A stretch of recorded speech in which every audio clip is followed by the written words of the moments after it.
awkward project time. You know, this could be really interesting. First we got to read mysteries, and now... We've decided to investigate how science helps real detectives solve crimes. Sounds like we're in for some serious investigation here. Yeah, but where do we start? Maybe I can help. I think we've got someone on the case.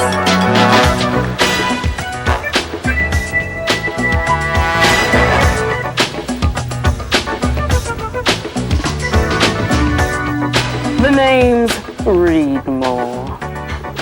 I'm a librarian. What are you searching for? Why, you see, it's like this. We decided to investigate how detectives use science to solve crimes. Got it. Our problem is we could use a little bit of help in getting this investigation started.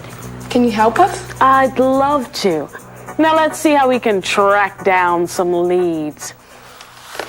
You see, a library is just made for investigations. There are an incredible number of sources here from which you can get information. And as good researchers, you'll be locating, selecting, evaluating, analyzing, and organizing the information you collect to communicate a great project to your class. And you're going to teach us how to do all that? You bet. Today, you will learn how to use the library. And once you know that, you'll be able to investigate with the best of them.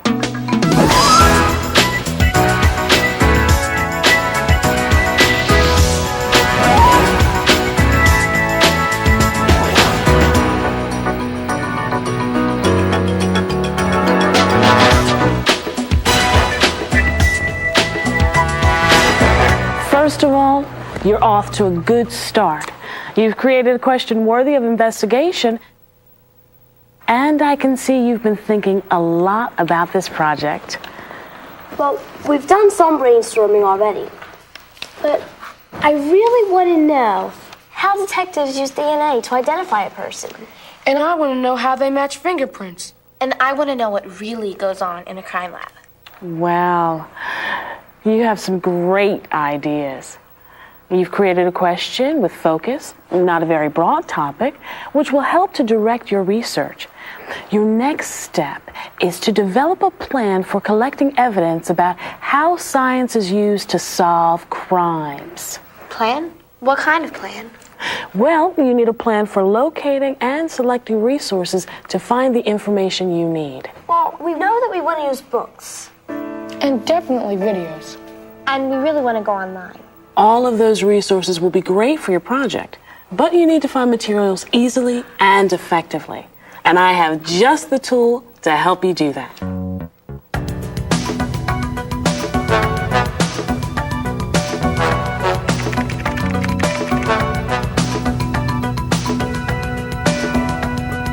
You're looking at a marvel of sophisticated database technology. It can direct you to any subject you wish to investigate. As our library assistant here will be happy to demonstrate. I see a student with a question that needs answering. Fellow library detectives, I give you the OPAC. The what? The OPAC, short for Online Public Access Catalog. It looks like a computer to me. What does it do? Well, that's the amazing thing. See, you can use the OPAC to look up any book. Fiction or nonfiction. Videos, audio tapes, CDs, and DVDs, and all the other materials in the library.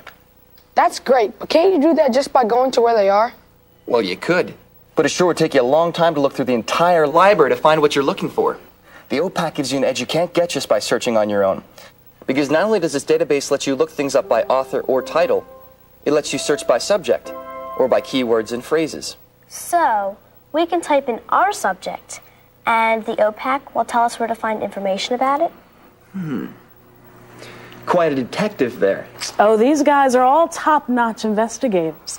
So, Amanda, why don't you have a seat at the OPAC so we can see how we can retrieve information from Central Intelligence.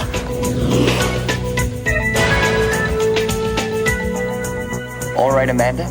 Here's the search by keyword and phrase screen. First, we'll need to decide on good keywords and phrases to search so that we're sure we get what we want. How about detective? Look at that. I didn't know that there were so many detective books. And you're going to read them all. Maybe. I think what Casey's suggesting is you may need to define your search more to find what you want. You can use a Boolean searching strategy to help you do that.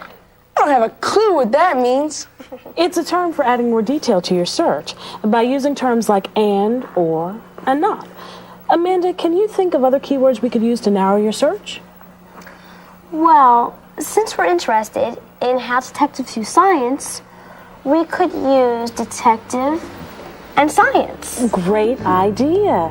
When you combine your search terms with the word and, you are limiting your search to items that contain both terms, detective and science. Now we're getting somewhere. A lot of these say 363.25, and then they're followed by different letters.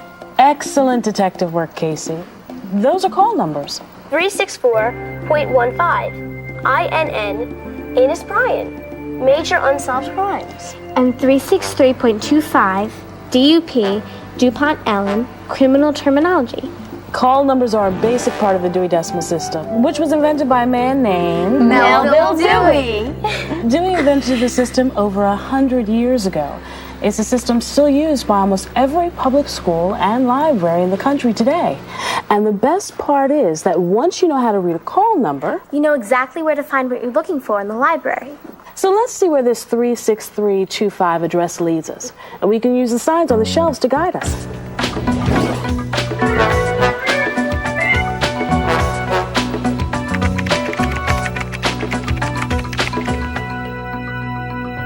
Wow, I think those numbers put us in the nonfiction section. Way to go, Sherlock. So what do you know about nonfiction? Well, the books in this section are about true things like science and history and real people. They're not made-up stories. They're facts. That's right, Maya. Nonfiction books are books that convey information. They're organized by the Dewey Decimal System, and they're labeled with numbers to help us find them on the shelves. Hey, here's 363.25. And here's the book that we saw listed about forensics. I wonder what that means. I know the perfect place to find the answer, the reference section. This book looks perfect. I'll catch up with you guys in a minute.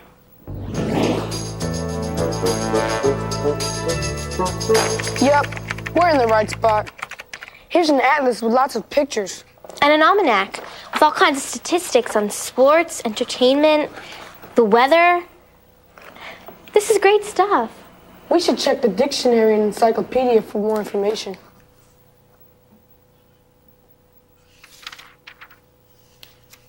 I found it. Forensics, the use of science and technology to investigate and establish facts in criminal or civil courts of law. I think we're onto something here. Hey, researchers. Since you're in the process of uncovering information, do you know what makes the reference section different from the rest of the library? It's just the facts, man. Just the facts. Well, you know, nonfiction is just the facts, too. A lot of really cool facts. You're right. Reference books are generally nonfiction.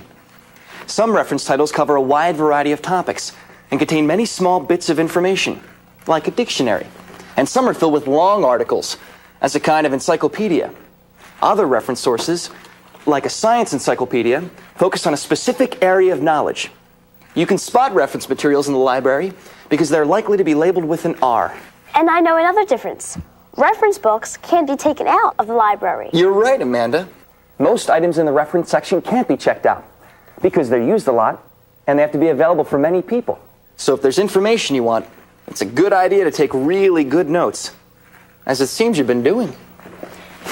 And don't forget, a great way to get reference information is by going online, which you can do right here at the library. Some amazing online resources that we have in our school library are our subscription databases.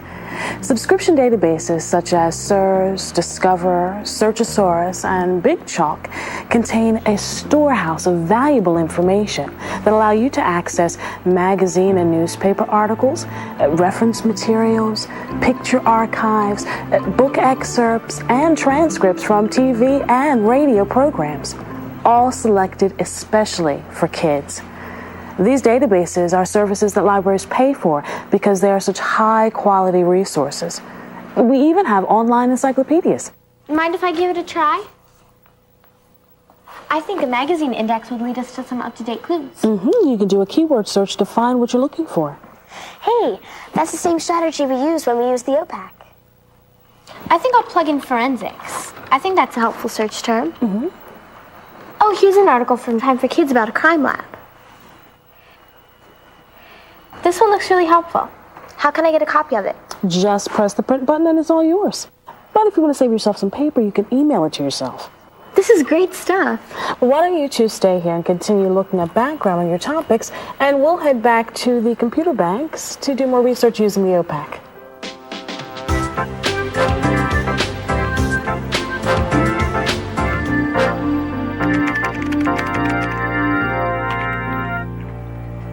You know, the OPAC is a great tool to help you find things in the library. It can be a tool used throughout the research process. You know, before computers came along, libraries used card catalogs. It's the same idea, only every title has cards containing information, like its call number, author, title, and sometimes a summary. And the cards are organized by author, title, and subject. In fact, some libraries still use that system. I'm glad we have the computer to help us with our evidence gathering. I want to find out more about fingerprinting. Keyword or phrase, quote, fingerprint matching, end quote. I know that when I want to find exact words in exact order, I can use quotes to narrow my search. All right, Casey, how'd that search go? I didn't find anything. Let me try another strategy.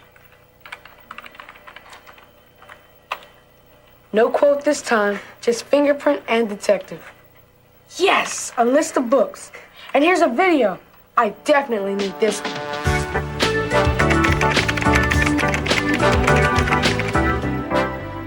This is the one. Uncover something useful there, Casey?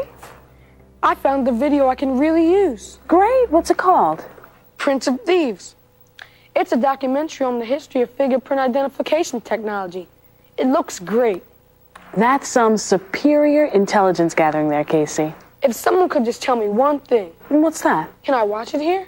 Well, of course you can. The library is more than just books on shelves. It's a media center.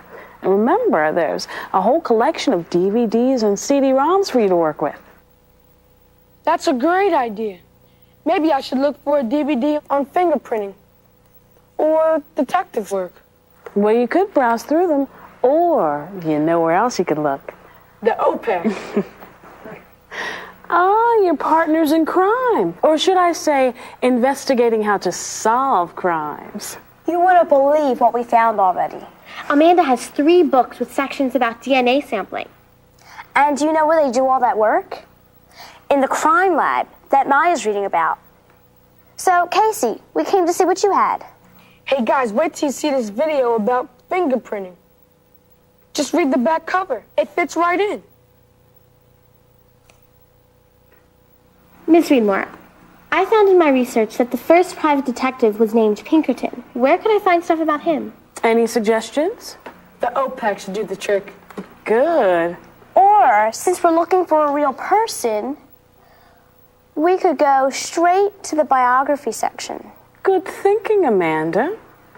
Everything there is arranged by the name of the person whom the book is about, not the author. And you can spot the biographies in the library because they're labeled with a B. So all I would have to do is look up Pinkerton alphabetically? That's easy. Talking about mysteries, all this talk is getting me in the mood for a good detective story. I know where she's heading.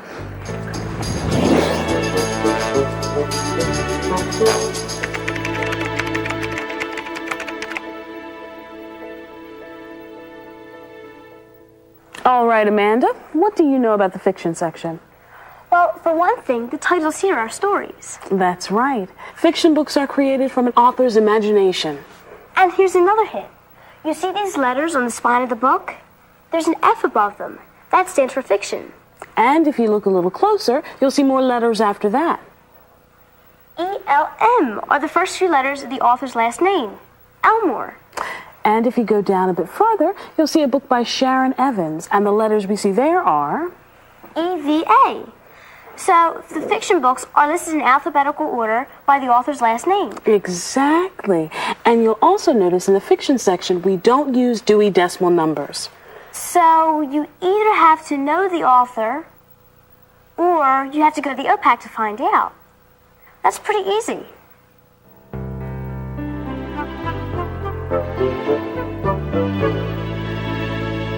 Talk about easy. This is one of my favorite sections of the library.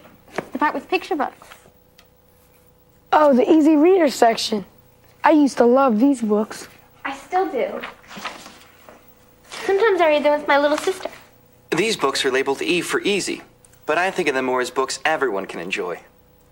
Hey, this book has a medal. What's up with that? Oh, you found an award-winning book. Books that have won special awards, like the Newbery and Caldecott Awards, have medals on their covers. That indicates that they might be a great place to start for some reading material for the weekend. Definitely, but not till we finished our project. We still have a lot of articles to sort through and a lot of notes to take. And we have to organize all this stuff so we sound good when we present our research.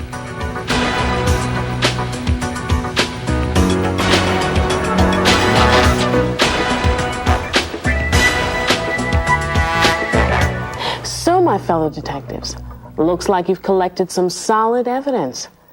Now it's time to look very closely at the materials you found to see if they will really help with your project. A good detective asks the tough questions. Are any of these documents more useful than others? Have you seen any patterns in the information you've collected? Well, it looks like there are different methods of investigation that use science. Yeah, like investigating the crime scene and identifying the suspect. Looks like you're starting to develop a structure for your project already. Let's create an organizer so you can more easily collect your notes. And remember, while taking notes, make sure to document your sources. Your teacher will want to know who your sources are and expect to see them in your bibliography or on your works cited page. Right, we've learned about plagiarism, using the ideas and words of others as your own, and we definitely want to avoid that in our project.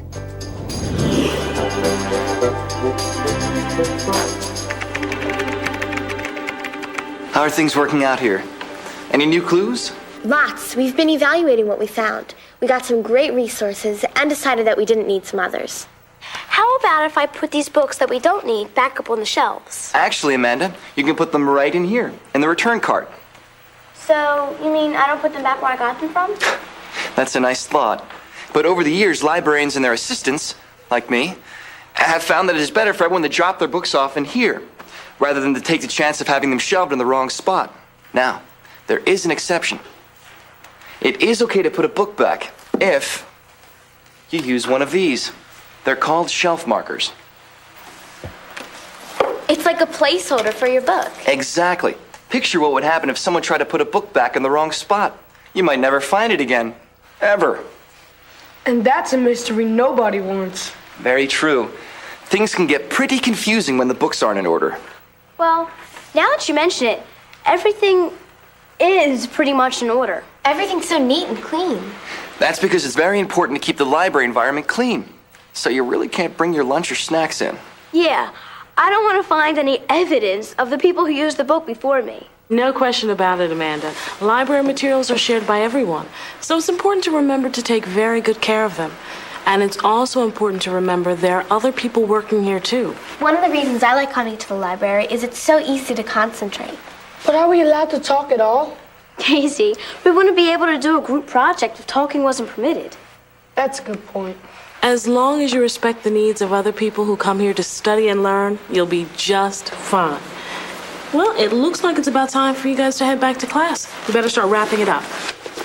We better go check out the materials that we need.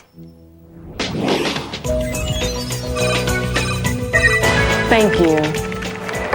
Excellent. You've reached the final destination in your mission, the circulation desk. Your items will be processed through the barcode reader, where they will be electronically linked to your name for record-keeping purposes. Among the data electronically recorded are the identification numbers of the items you borrowed, the date you borrowed them, and the date they are due back. Sounds pretty official. And be sure when you come back, remember to drop your books in the return slot there. We'll put them back where they belong for you. What doesn't a librarian do for you? Well, it is the librarian's job to help everyone who comes here looking for information, trying to understand that information, and trying to communicate the new knowledge to others. Most important, we're here to help you understand how to use this incredible resource so that you can discover new ideas all on your own. Of course, this attitude isn't just at your school library. It's at your public library, too. That's another great place you can do research. You'll want to get a library card so you can borrow books there, too. To think you get all this for free? What a deal. It is a great deal. Miss Reedmore, we have to present all this information next week. After we've done all the reading, do you think you could help us figure out how to present it? We were thinking maybe a PowerPoint presentation or a webpage. Sure, you guys get a handle on the information, and then we'll get started on how to best communicate it to the class. You can come back any time at all. Thank you. You know, when this project's complete, I'm going to look up spies and espionage on my own. I'm going to read one of those easy detective books with my little sister. And when this project's through, I think I'm going to start writing my own detective stories. It was just another day at the library. A lone figure sat hunched over the OPAC. The door opened,